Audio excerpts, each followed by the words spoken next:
Здравейте, мили българи! Къде съм сега? Някои от вас ще се питат. Ще ви кажа. Директно от Ню Йорк, април, 25 април, 11:20 сутринта. Ей, тук директно съм от палатките от Централния парк, от най-опасното място в света. Хора, днеска стоя, братче, 4 часа сутринта, с бинокъл, с голяма камера и гледам какво става. Влизат ли, излизат ли? Хора, нищо няма. Нищо няма. Това също е една манипулация. Аз ви го казвам, тук съм стоял над 100 часа в последния един месец. Направил съм снимки, видеа, работи, чудеса. Хора, това е един голям цирк, бе. Да ви обясня какво става. Един вирус, за да бъде установен, трябва първо да се изолира. След това, като се изолира, трябва да се даде на човек и този човек трябва да има същите симптоми, да се разболее. След това, този същия човек, разболение, да ги даде на друг. Така се определя един вирус. А те какво направиха в Китай, братче?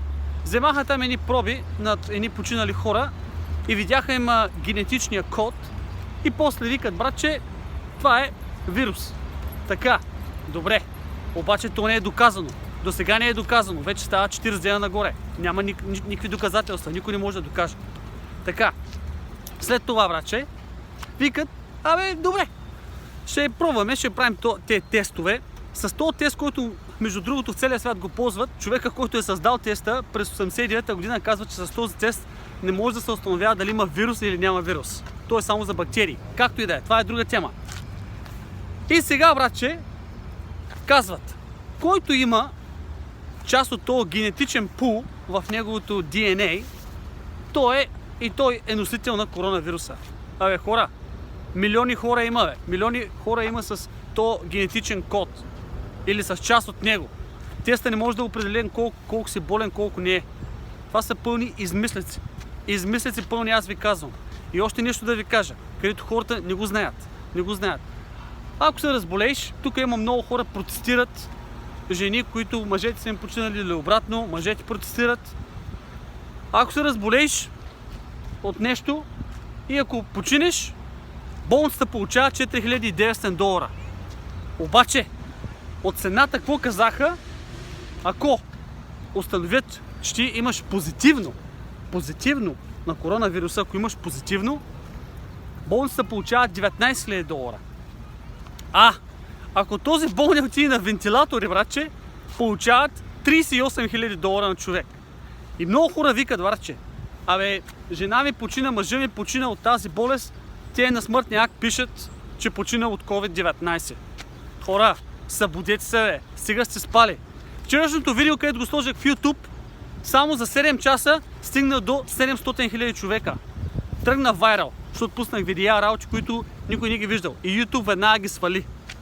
Ама това вече няма никой да го свали. Казвам ви истината. Директно съм тук, братче. Гледам ги. Вътре не знам какво правят в това оранжерия или вътре какво правят. Не знам дали съдят гъби или какво правят вътре, домати, картофи, обаче човек не съм видял. Стотици часове. Тук от март месец стоя. От март месец стоя като щъркел, братче. Гледам ги и викам, хора, аз в Холивуд живея също, бе. Аз такива филми не съм виждал там, бе. Не съм виждал, бе. На Сънсет булевард, бе. Апартамент имам на Сънсет булевард и на Фейрфакс, бе. Не съм виждал там в студиото такива филми. Затова ви казвам, хора, споделете хората да знаят, защото хората се притесняват. Не се притеснявате, това е грип, бе. Това са грипови работи, бе.